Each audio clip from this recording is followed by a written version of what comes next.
Hello, and welcome back to another episode of Warped, a completely unnecessary Star Trek podcast, where we do unasked-for audio commentary of Star Trek episodes. Here are your hosts, Shawn. Get me to my regular doctor. They're familiar with my weird, things. Matt. It's completely bonkers, and I didn't understand what was happening like 80% of the time, but I loved it. Jake. His abs unfurled. Philippe. I don't have honor! What's the point? I want to live and sing and dance. Erin. This show is so good, we're just like watching it. Min Win. Would you fuck, marry, or kill me? All of I that. would do all three. All three in that order. Anne May.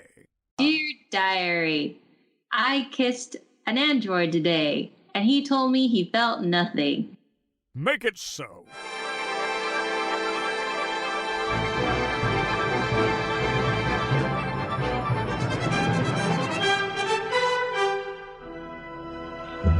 Hello, everybody, and welcome to Warped. You've just heard our good friend Patrick Stewart introduce us, so we don't even have to say our names. That's true. Just heard You all already of our names. introduced us. We are watching Silicon Avatar, Star Trek The Next Generation, Season 5, Episode 4. Sean will count us in, and we're all going to push our triangles at the same time. Except for Philippe, who's like 14 seconds ahead of us for some reason. I'm punching the triangle in 3, 2, 1, punch. Oh, man. I just got to wait. I see some people down on a planet. There's Beverly talking to George, talking to Data. Yeah, that setting up the lights thing is the first thing that happens. I don't know why yours is so weird. Yeah. Just play it. Well, Just play it. It couldn't possibly matter less. No. I'm seeing Riker. Is Riker hitting on that lady? Oh, Yeah, As he usually does. So I didn't watch this one, so I don't remember what happened. She gives it right back. Oh, good. Nice. Look at the way she did her vest. She's into it. She's into it. Hey, if you were a lady down on a planet and Will Riker beamed down and was like, I'm going to be here for 3 or 4 days, you would absolutely have a whirlwind fling with Will Riker. And at the end of it, you'd be like, that was great. See you later. And he would beam away. So You'd be like, and you would have fond memories of that for the rest of your life. And everybody comes out a winner. Yeah. Everybody's a winner in that scenario. yeah. This actress, unfortunately, I don't have IMDb up, so I can't look at her name, but I looked at it earlier, and It was a good name. It was a good name. Do you want me to look it up? Because you stopped talking abruptly. Is he gone? Did I'm he fall off here. the internet? Oh, there you are. Can you hear me? Yeah. Now we Did he can. fall off the internet for a Okay. second? I guess. I don't know. The last thing we heard was you saying, I looked her up earlier. She holds a special place in my heart because she played Beth Calavici, Al's first wife on Quantum Leap. She's a quantum leaper. Oh my gosh. The one who thought he was when he was a POW in Vietnam, thought he was dead, and so married somebody else. And then when he came back alive, she was the love of his life, and he never got over it.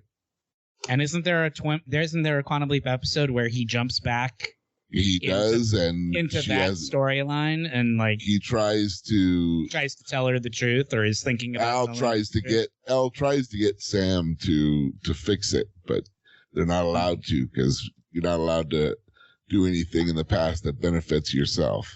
Who made that Which rule? is like a made up rule. Like, who made up that Right. rule? Yeah. He did. They always talk about that. It was Sam's rule.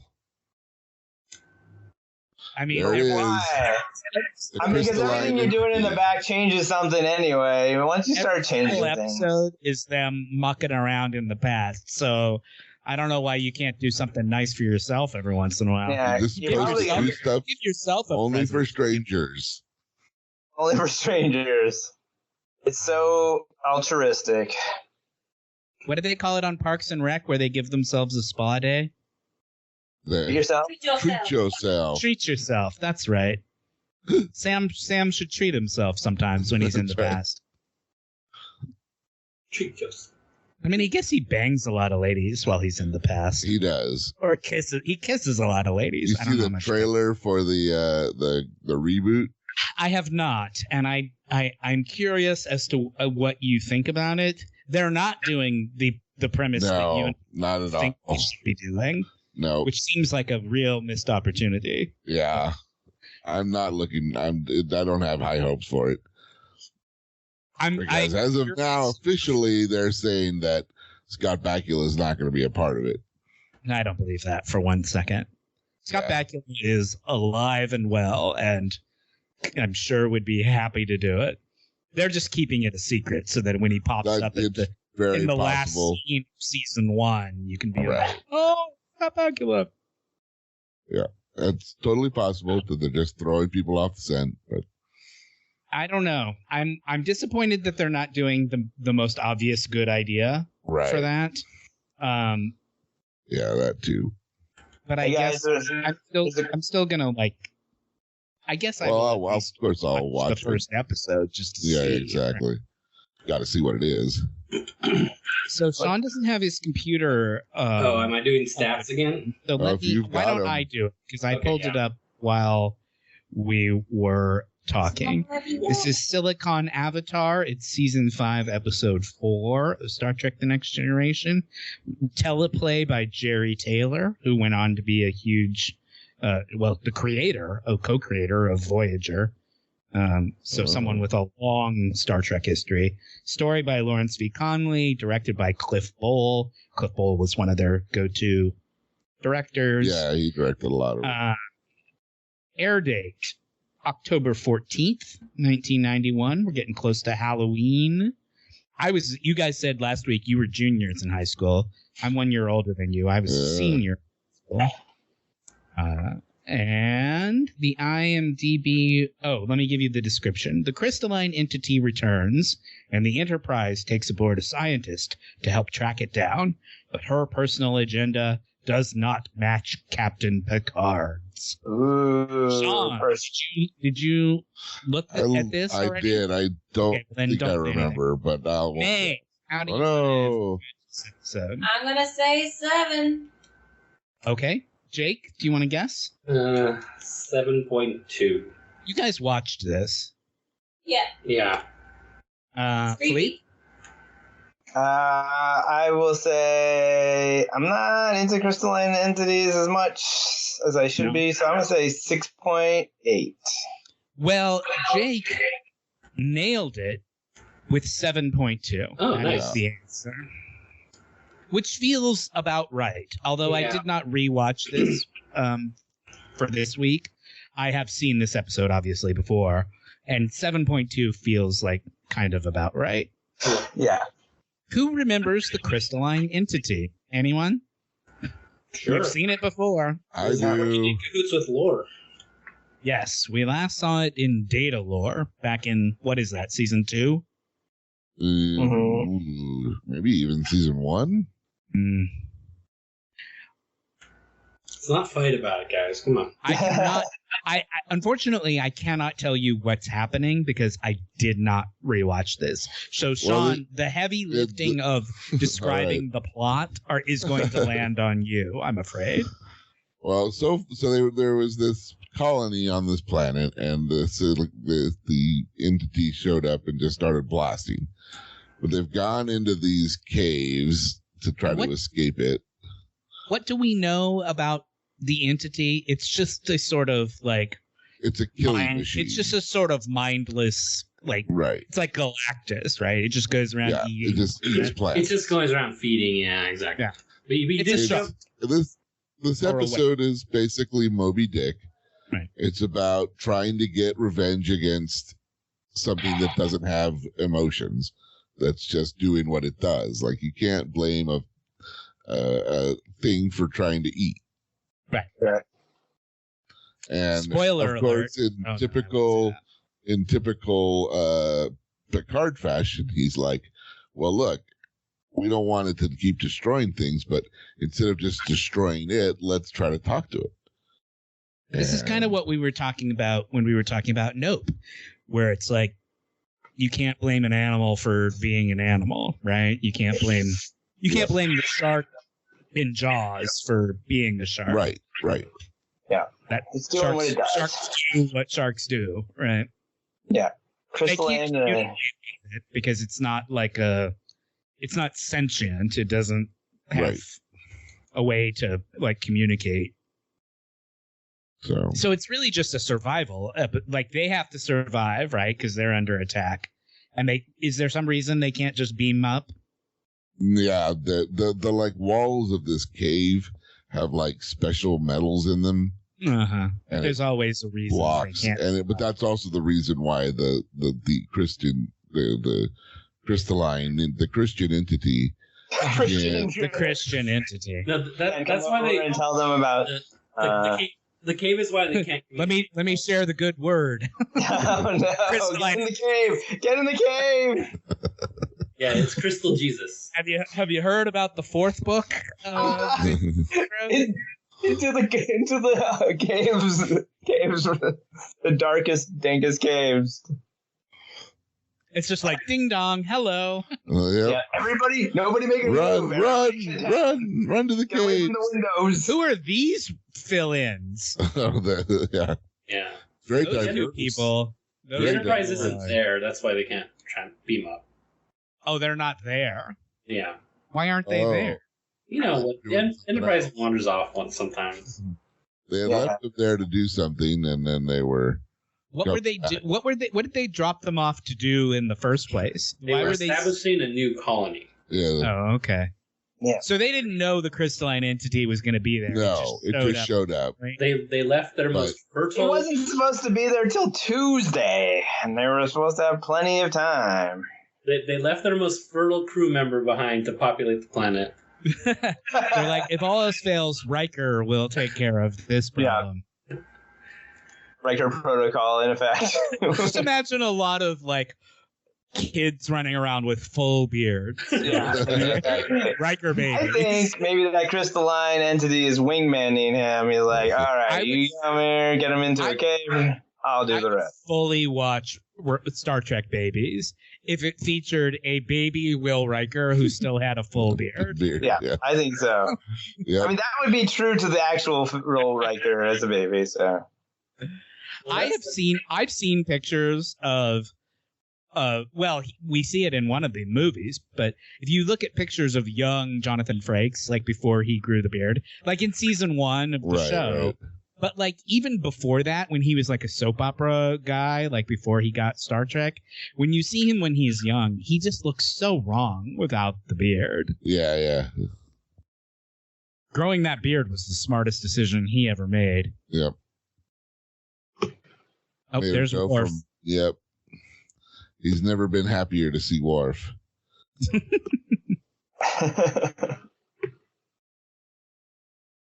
So they escaped. I was watching some episode or something the other day where Jean-Luc described Geordi as like a close personal he was like, he's not only an exemplary officer, he's also a close personal friend. And I was like, is he?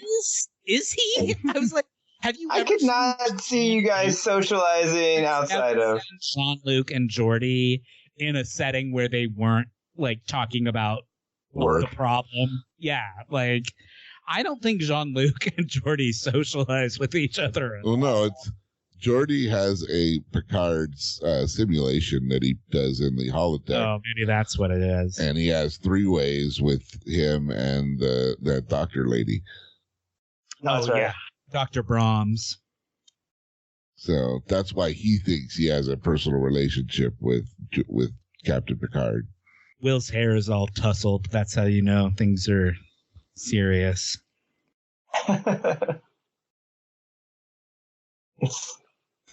So when does Ellen Gear She's just showed up on my screen. So she should show up soon. I'm watching Jean-Luc give the... Oh, there she is. She just beamed in. Yeah. Okay, I'm like 3 seconds behind you. Oh, man. So that's Ellen Gear, who is a classic that guy. Yeah. She's been in a million television shows. Every show in the 70s she would did, I guess. And she is the daughter or granddaughter. She's the daughter of Will Gear, who played the grandfather on the Waltons. Okay. So she's kind of like showbiz, like she was on the Waltons. And she also is she's still alive, and she's the the Will Gear Theatricum Botanicum that's up in like Topanga. That, it's like a big outdoor theater where they do Shakespeare and stuff. Nope. Yes. No? Yes. Nobody knows this but me? I know it is. Okay. I've been there. That's the Will Gear from the Waltons, and she's like owned and operated that theater for like 50 years or something like that. Ellen Gear, really interesting person. Cool. And good actress. She's good in this episode. And where's she from? She's confused with the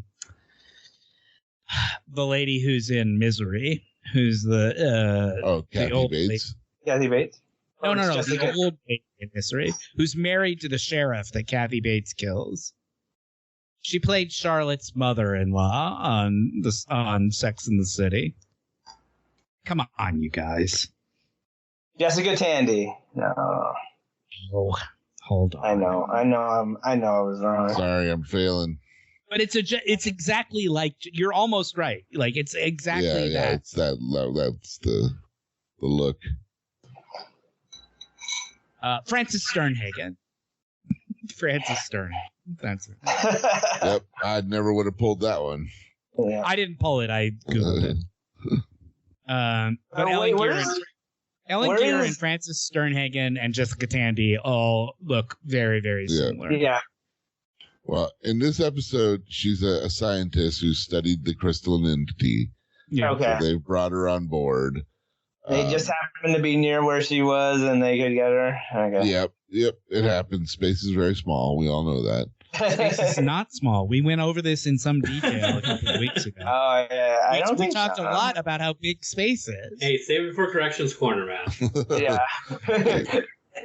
Read my words back to me, and then you prove your point. So anyway, she's there to like help them figure out how to rescue the gang down on the planet. Yep, exactly. Well, no, they've got them. They've rescued the people down on the planet. Oh, they did? Oh, yeah, because Will's there. You're right. They rescued them. them. Do that? I missed it. That's when Worf came in and I wasn't paying attention. I saw Worf come in, but I thought he was trapped down there too. No. That was the rescue team. Oh, they sent a shuttlecraft down or something? Yeah, exactly. There. So now they're studying the walls, and she does not like Data. She's immediately spacist against Data. So, Sean Luke is wearing his favorite outfit again. Yeah. You got the suede. So Jean-Luc told her to work with Data. She said she doesn't want to. And he goes, she's spacist against Data? I missed that part. Let's see if why do you think she's spacist against Data? Because of Lore. Right. Because Lore was exactly the friend of the crystalline entity, or so whatever. She just assumes that, and her whole thing is that she's been studying this thing since the first time when it attacked the planet he was on. And this is the first time that there were survivors. Every other attack, they left no survivors. And she's starting to think that the reason why is because Data was there, because it didn't want to kill Data, so it didn't kill the. So she thinks it has a fondness for Data. Yeah, that they're working together. Is Lore or something. Well, just like Lore was working with him, she thinks Data's working with it as well. But Lore wasn't working with it, really, right? Like, it doesn't have thoughts and feelings. Right. He just utilized it, took advantage of it. Lore had just figured out a way to, like, get it to go where he wanted it to go or whatever. Right. Her personal stake is that her 16-year-old son was killed in that first attack. Yes, that's why she's got like an emotional blind spot about So it's not a lifelong thing. This is only like from a couple of years ago. It's exactly what Shawn said. It's her new obsession. It's her Moby. It's her white whale. Right. But her son was on the planet from Data lore, and so now no. The one, yeah. Well, no, she's on the planet that when Data was found. Yeah. Back the very first attack. Right. Okay, gotcha. She had left. So it's been 30 years. Yeah, exactly. She's been obsessing about this. Yep. I got you. Star Trek loves a Moby Dick story. Yeah, they do. Yeah. They go into that well. Go to that well. Well, it's a classic. Why wouldn't? Well, it's a really good story. I mean, it's like you say. That's the whole obsessive. Being trying to get revenge against something that you can't get revenge against because it doesn't have the feelings about it. It's a whale of a well. Yeah. What? Do you guys have quiet obsessions in your own lives that you don't really talk about, but have sort of spurned activity? Like, I don't know, something. What's your own personal white whale? What's my Moby Dick? Yeah. What's that thing you're quietly trying to rage against? That I'm trying to kill, like get revenge on. Or conquer in some way, even, I would say. Is there I don't know. Is there? I mean all of time and space. Is that an answer? I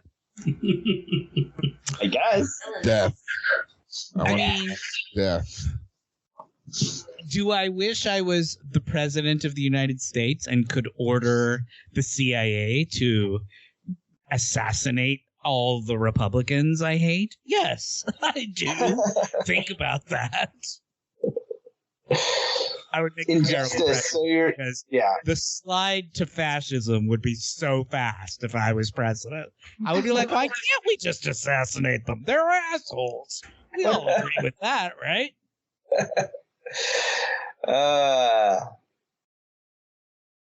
But no, other than that, I don't know. But other than nothing comes to mind. What's yours, Philippe? You seem to have an answer.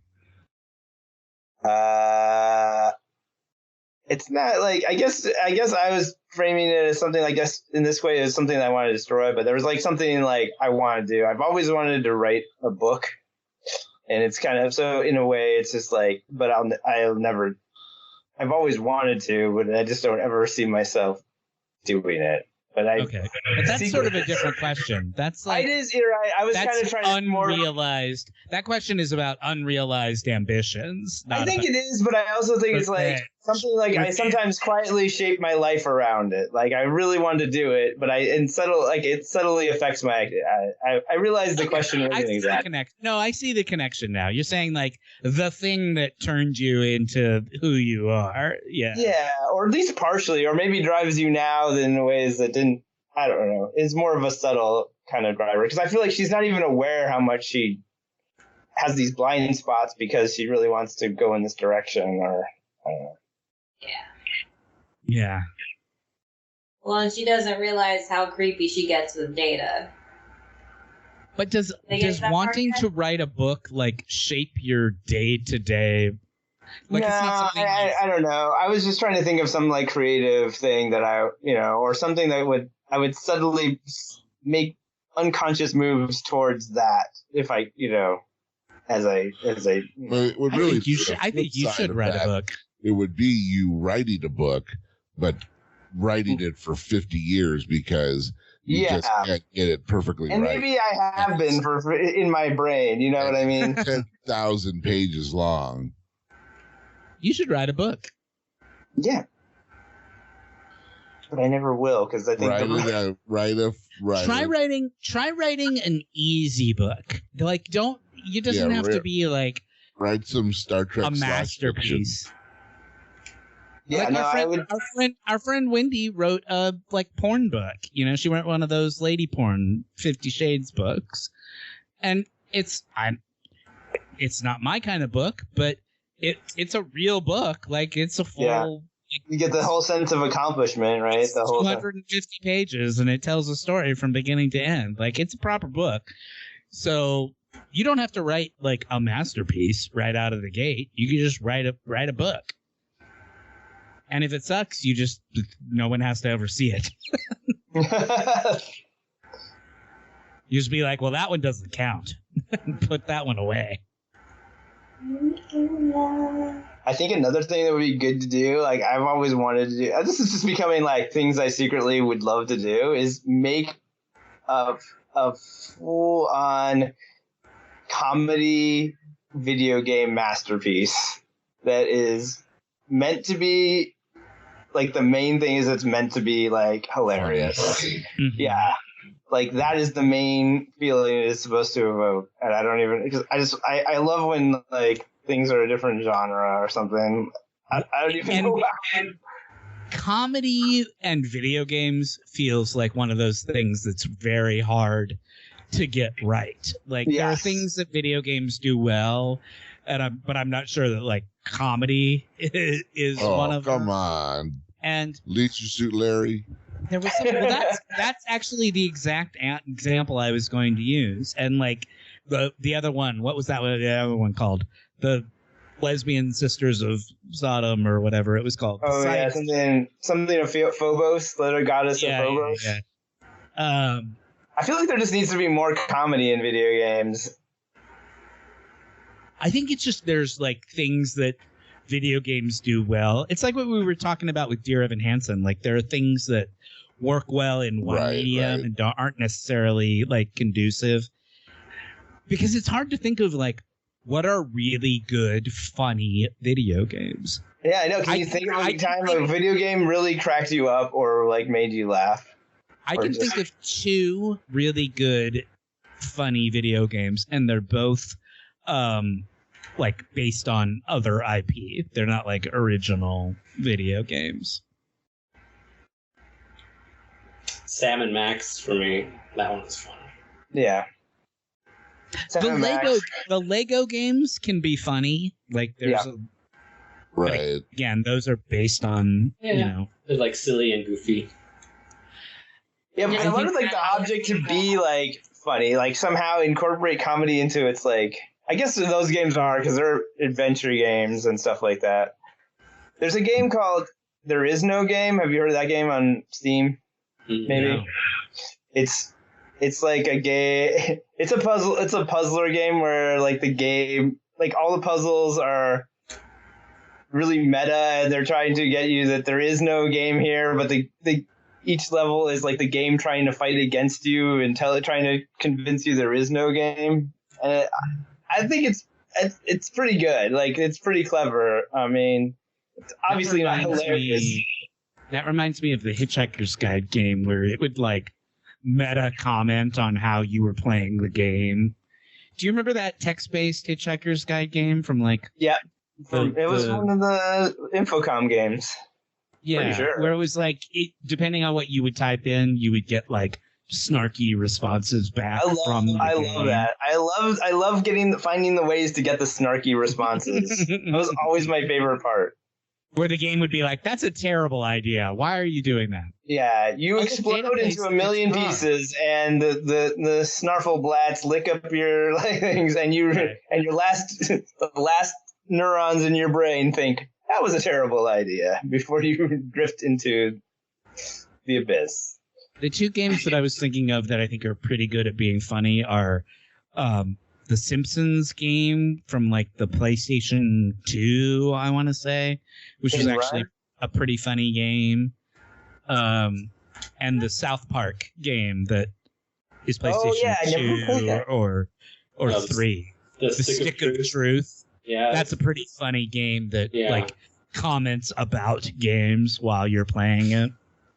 Yeah, that sounds good. Yeah, I should play that one.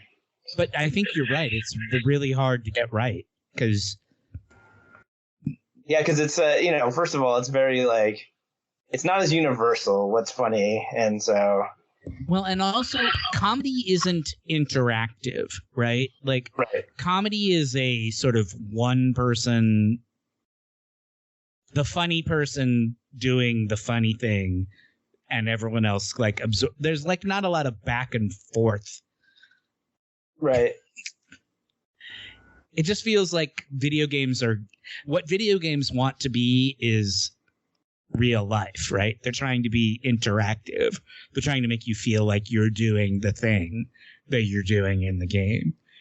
And I don't know how you do that with comedy, because you'd have to write a game where you played a stand-up comedian and then you said your jokes into the like microphone on your headset, and then somehow the game evaluated whether you were funny or not.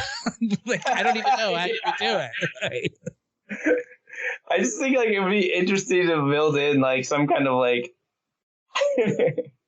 I just think about games that are unintentionally funny, and I wonder if there's like a way to like capture that. You know what game is funny? I cannot say if I think it's intentional or not. Metal Gear Solid 5 is funny. That game is full of just absurdities. Yeah. I think the reason it's funny, and though it does, I still consider it funny. I don't think it's intentional. It's because it's so earnest at points, and you're like, really? This is. But I don't know that. I don't know. Maybe it is tongue in cheek. But I think it's walking this really fine line of like, oh, we're incredibly sincere. We mean every word of this. Yeah. And also we know. Yeah. Like we get it. Yes, it's riding on this edge of camp. Like, right. On some level, sure. Right. When they explained to me that the reason that girl dressed like that was because she breathes through her skin, so as much skin as possible has to be exposed, or she'll die. I was like, that's either horribly disgusting or the funniest thing that anyone has ever done. It's like the justification for the chainmail bikini, right? It's like, yeah, but yeah, that all those moments are. I just think they're amazing. Yeah, I loved that game. You guys recommended that game to me actually on this podcast. Oh yeah. Like, you might like this one, and I did. I liked that game a lot. Well, I have no idea what's happening on the show because I haven't been paying attention. Hey, I hear you have some possum news. Oh, are you guys want possum news? We could do that. Yeah. Let's do it. I'm assuming that the crystalline entity is just eating things. No, they're chasing it. They found it. They figured out a way to track it, and she wants to just blow it up. And Picard's like, no, I think we think we can communicate with it.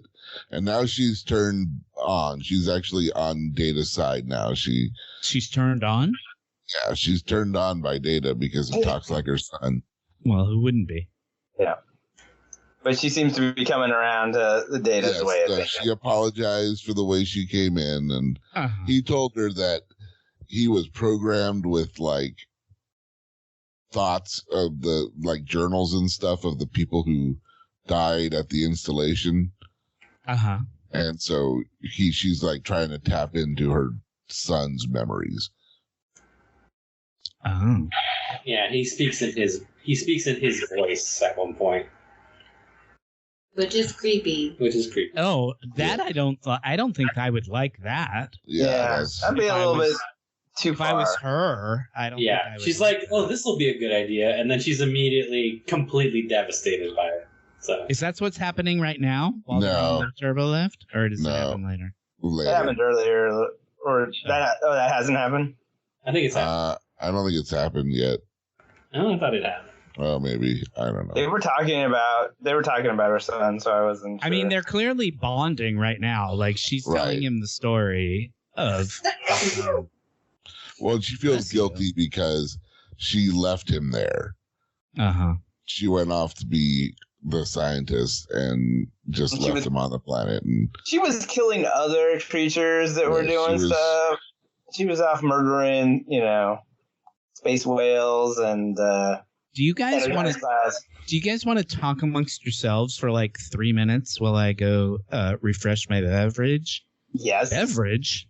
We can try.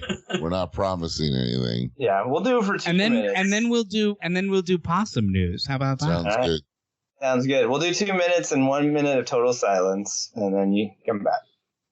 So Riker is also in the let's blow the shit up plan. That makes sense. And Picard's like, hey, you know, I know that you like that girl that died on the planet. Yeah. Riker gets really pissed off. He's like, I'm sorry. You think I can't deal with my emotions? I've seen plenty of people die. I've killed several people under my... He's like, you don't understand, Jean-Luc. I had already sealed the deal. Yeah. We were going to do it. Yeah. This ruins my record. Then the aliens come along and glasses her. I was going to give her the Riker maneuver. Yeah. This is Riker. This is when he talks like the little boy. Oh, no. Don't do it. Don't do it. Now, can you do an Australian accent? Yeah. You sound like that. Yeah. Good night, Dr. Sheila. Are you hunting that crystalline entity? Oh. Well, then she finds out that he had a girlfriend. The son had a girlfriend that she didn't know about. And so it's kind of like, well, maybe, you know, you guys weren't as close as you thought. Because... Yeah, that's going to make her feel good. It's like, you weren't even really there. She's all, what was she like? What was her vibe? Did she have a nice rack? It was ho-hum. He does say that he found his girlfriend physically appealing. Yeah, he liked her physical attributes. Her physical attributes. Yeah. And she kind of smiles. She's just like, yeah. That's my boy. That's my boy. He always liked those physical attributes. Rattle that headboard, baby. It's like, I wonder if she looked like me.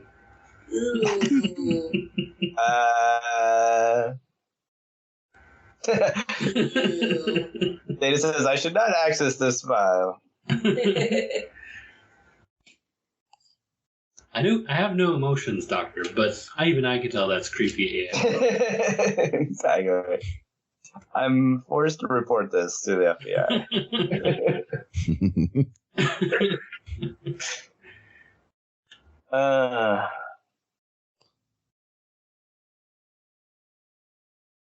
Hello? Man, we're not doing a good job. But He's back. He's back. We did it. I put my earphones in and I heard nothing. And I was yeah, I was like, that was our just stop talking. We were having a collective moment where we were all just saying to ourselves, "Well, that's it. We're done. We did our best." Yeah, we didn't quite make it, but Matt will understand. So now I see Data is going to talk in the kid's voice, right? Yeah. Here he goes. This is Data doing his ventriloquism act. Yeah. I know. Who's the guy that uses the chili pepper? He's doing that. What? The guy, the ventriloquist that uses the chili pepper. I have no idea. No, he's the most famous one. Yeah. What's his name? Rich Little is the most famous ventriloquist. He's not a ventriloquist. He's an a impersonator. voice. Yeah. No, ventriloquist is a dummy.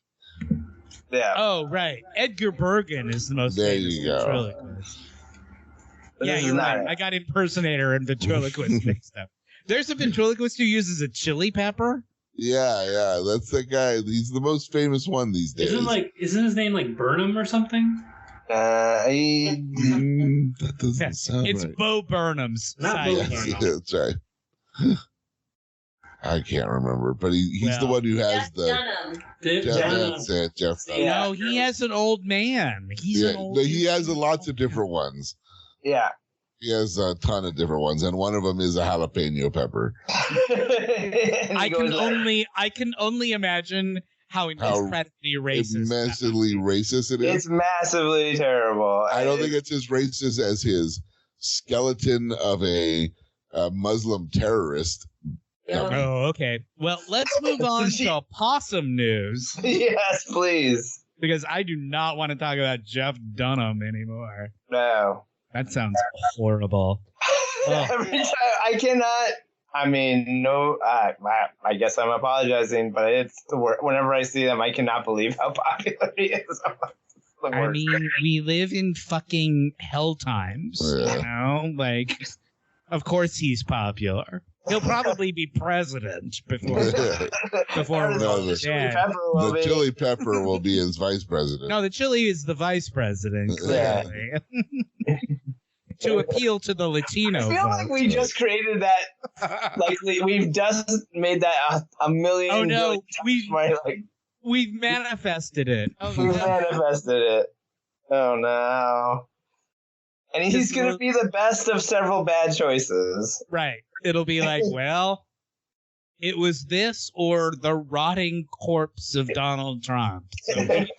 So we chose him. Because Durham would run as a Democrat just to throw everybody off. All right. Are we ready for a little possum news? Let's do it. Do it. Jake, play the jingle. Awesome. That's it.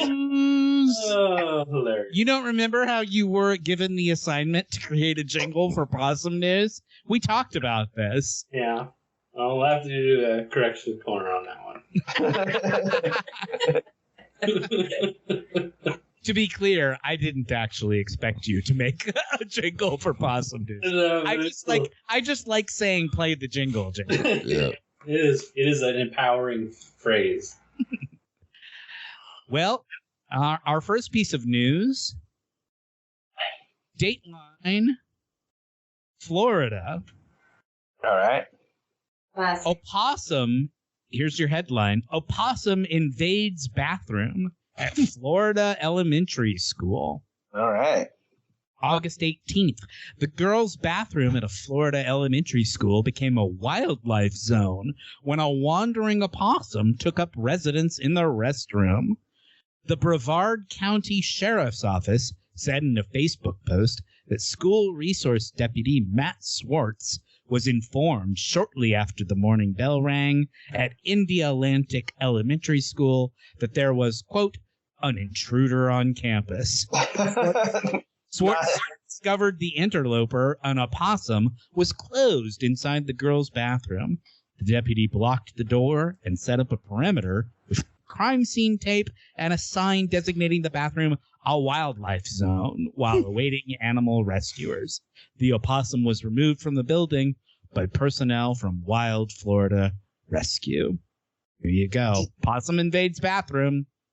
Wait, so in this day and age at a school, a police officer was vague and said there's an intruder on campus? No, I think that was something the kids told him. There's an intruder. Okay.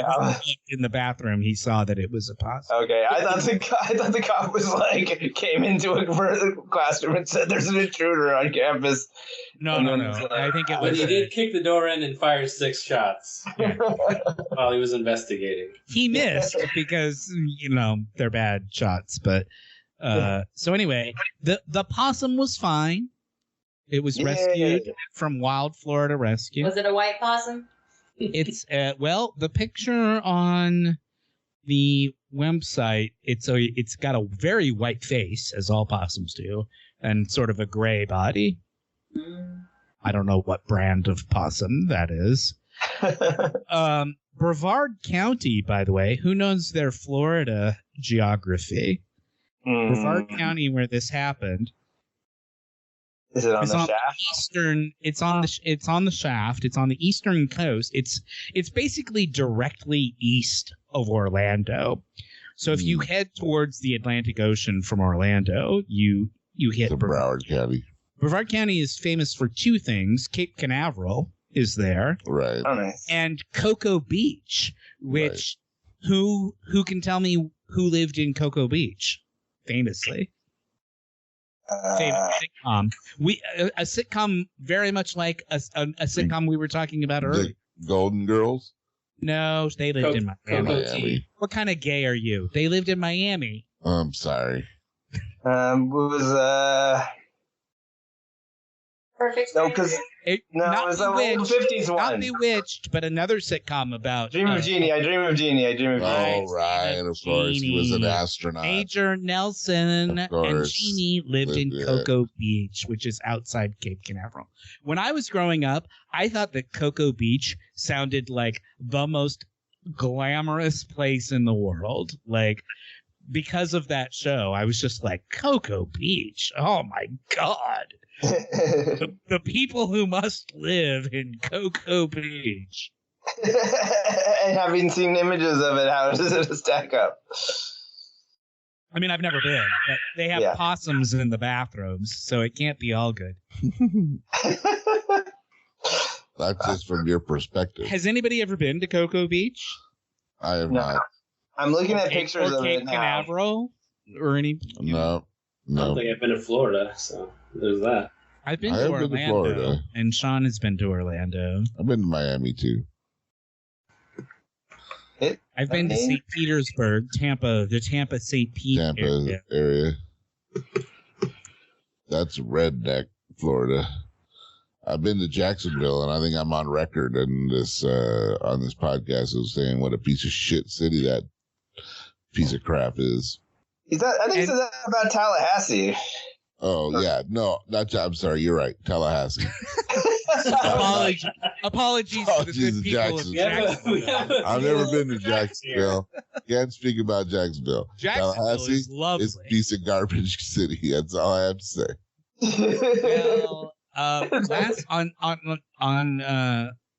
our last recording session a few weeks ago on this podcast, we talked about we had some possum news from Wausau County, which was also in Florida on the panel. You were looking at real estate from there, right? Yes, because they were having their annual possum festival. Right.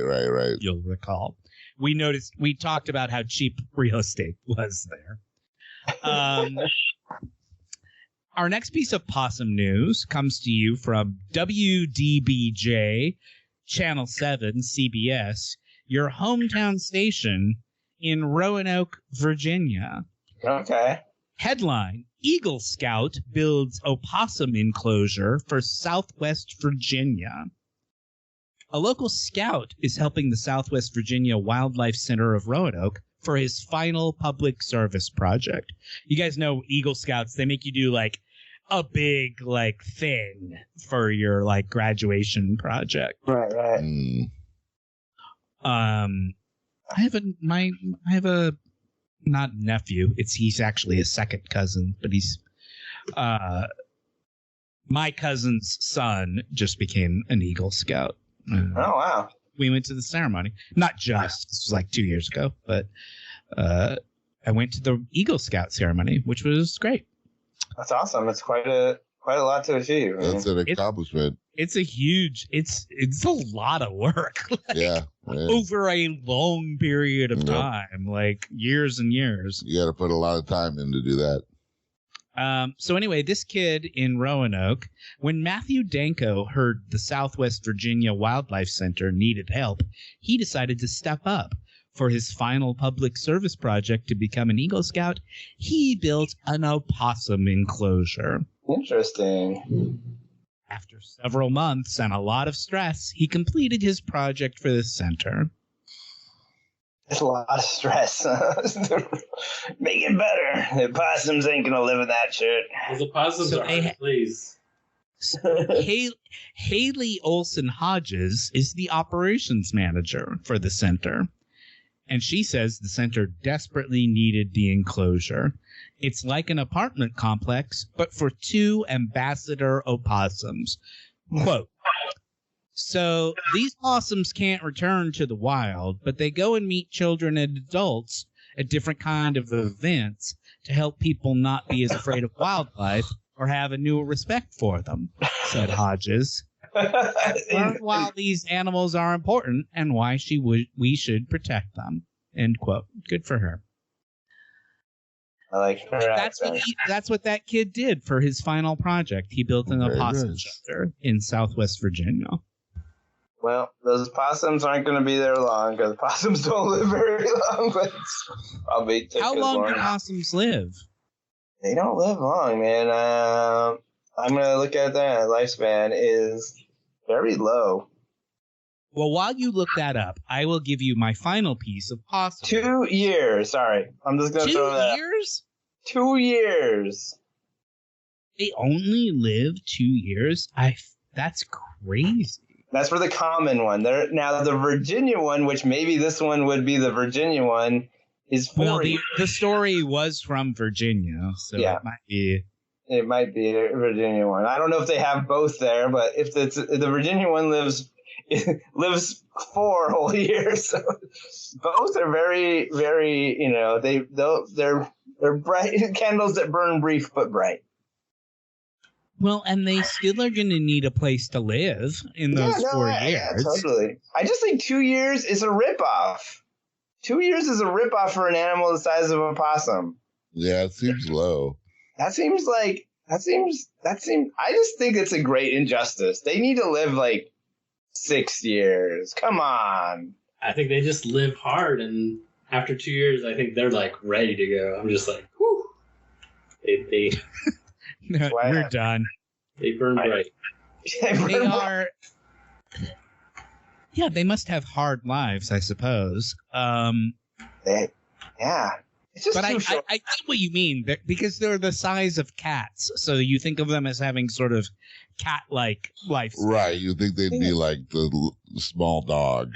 12 and they don't like spend. I mean, when you see them, they're not like jetting around. They're not like going lightning speed. They're sort of like they're slow moving. Yeah, they seem like they're conserving energy. Upside down from something. Yeah. They seem chill. They seem like the kind of animal that would just like get like 10 years, Well, they do like tend to play dead when stressed, so maybe they have very high anxiety. I bet they do. I bet they all die of heart attacks at age 2. When the one was dying in our yard, we were hoping that it was just a classic possum, plain possum, but unless it's doing a really good job, you cannot let her get into possums because they're gonna die on you so fast. Like that's no good. You're gonna be burying up. If you become a possum family, you're gonna be burying possums like once a week. You don't want that. We're basically there, right? That's emotional trauma. You can't do Stephen that. King would write a book about the number of possums buried in my yard that I've buried. That only the ones that I've buried. Right. Who knows how many are down there? How is Possum the cat, by the way? Good. That's what Thumbs I call up. a cat. Yeah, Possum the cat is really good. Really good. Getting big. Eating the foods. Eating that kitten chow. And is she like she likes you? She likes the boys, right? Is she getting? She likes the boys. Does she like you guys more, or is she more? She likes us more. She's skittish still around bigger people, but she loves the boys. So I think she's in her nature. She's got a kind and sweet nature. She's still a little bit she's still got a little bit of the wild in her. Like stay away from. So if I approach too closely, she'll freak out. But sometimes she lets me pet her now, and that's a new thing. Like she didn't used to. So we're still making inroads, and she's super darn cute. It's super sweet that she likes the boys because that's so fun. Like they'll have, like when I was a kid, I had a cat. We had 3 cats, and one of them was clearly mine. Yeah. So it's fun to have a pet that you're like, this is my cat. Yeah. No, it's super sweet. They go, one of my kids plays games all night, and she goes and lays on the keyboard, and and he tolerates it. And then when he goes to bed, the cat doesn't want to get up on the top bunk, so my kid will sleep on the couch so he can be near the cat, because the cat will mew if she can't be with him. So that's his compromise, is just to sleep on the couch. But she can't jump. I mean, she can. She can. She used to, but some reason now she has she doesn't want to jump up the bunk bed. So now she just sits at the bottom and starts meowing. And cries. Yeah. So I like that my kid is like, well, I guess I'm gonna just have to sleep on the couch with the cat. Yeah. So he's sacrificing his own sleep comfort. All right. So. It's a sign that you've raised a nice, empathetic person, Yeah, crazy cat people, I guess, is what we're perpetuating here. Yeah, that's the less generous way of looking at it. No, I think it's great. I honestly do. I'm touched that they're thinking so empathically. Yeah. Yeah, because I have to imagine, I have no concept of raising children, but I feel like one of the big fears was, how do I make sure this person cares about other people and isn't a sociopath or whatever? Yeah, I think that was a big fear of mine. That they wouldn't be kind people. So. Not it's just you fear about everything, then you worry that they're, too kind and they'll be taken advantage of, it's all the things. Right. You don't want to raise a sucker either. Yeah, yeah, that's the thing. And I was I'm a sucker, so I just try to. I think it's better to be a sucker in the long run. I think it's better for humanity that we're all a little bit, think the best. Yeah, it's better to be on that end of the spectrum than I'm just going to take advantage of everyone I can. Because they would take advantage of me or something. Yeah. Right. Yeah. I have going. Oh, I have one more piece of Possum news if you guys want it. Yep. Let's hear it, man. That's why the fans come. It's for the Possum news. It's for Possum news. Well, this piece comes from Dateline, New Britain, Connecticut, the NewBritainHerald.com. Headline: New Britain Public Library will host All About Opossums. Nice. The New Britain Public Library will host All About Opossums on Tuesday, August 23rd. In the community room. At 6 p.m., Ferncroft Wildlife Rescue, a 501c3 organization that specializes in the rescue and rehabilitation of opossums and provides educational programs, will lead the presentation. All ages are welcome to learn about the fascinating world of opossums and some very cool things about these interesting creatures, as well as meet real-life opossums. And now I would like you all to guess what the two names of the opossums are. Everybody give me your quick two. Don't think, just answer. Rudy. Pos. Opie and Opal. Okay, Shawn's in. Don't think. Blossom the Possum. Blossom the Possum. Their names are Bella and Mango. Guests will also get the opportunity to hear about the important role licensed wildlife rehabilitators play with these very special animals. The program is sponsored by the New Britain Animal Welfare Commission, whose mission is to promote the welfare of all animals in New Britain through advocacy and education. You can register for the event online at nbpl.info or call the information desk at 860-224-3888. 3155, extension 125. I mean, I think this will probably be over by the time this episode airs. I mean, I think that if you're in New Britain, Connecticut next Tuesday, yeah, this is what you got to be doing. You should absolutely go. You could have a worse time. Your taxes already paid for at New Britain. I mean, yep.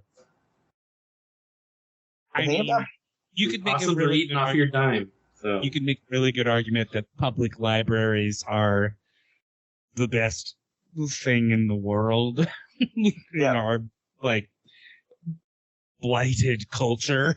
Yeah. The fact that there are still public libraries. Yeah. That you can go and just read is kind of amazing. Were you the one who was saying like they'll get rid of those. They're getting rid of everything else. Libraries are on the list. Gay marriage will be next, and then you're all on your own after that. Well, that took a dark turn. Sorry. Well, the episode's over, so. Well, I'm going to edit all that out. Don't worry about it. No one will ever hear any of that. I think that I assume the crystalline entity resolved itself, and so the crazy lady destroyed it, and basically destroyed her career because she disobeyed. Because Picard told her to stop what she was doing, and she didn't do it. But she had sort of gone crazy after hearing her son's voice through Data. Nice job. This is too much about the revenge, yep. and it consumed her. And so she killed the crystal. Even though they were starting to communicate with it, and then she killed it.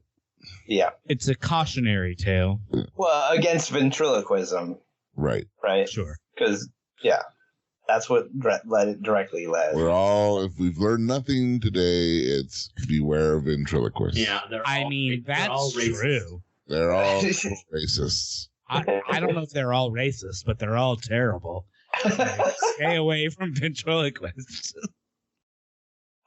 Oh man, just what we need is the ventriloquist coming after us. But there's like 3. Like bring it on, ventriloquist. Bring it on. We can take you. All right, close up the show, Matt. Email us at warpedthepodcast@gmail.com. Follow us on Instagram at warpedthepodcast. Buy our merch at lunar_flare. On Twitter, we are at warpedtrek. I am at host warped. Min is at Wet Maynard for our Dungeons and Dragons and Call of Cthulhu. I always get that screwed up, but I nailed it that time. Nailed it. Podcast. And by the way, Off the Wagon, the Call of Cthulhu podcast, well worth a listen. If you're listening to this, you'll like that. Too. It's funny. Really funny. Min did a great job. We love you, Min. Come back soon. Thank you for listening. We will see you next week. My name is Matt. I'm Shawn. I'm Jake. Leave. Not me. Thank you for listening, and good night. Night.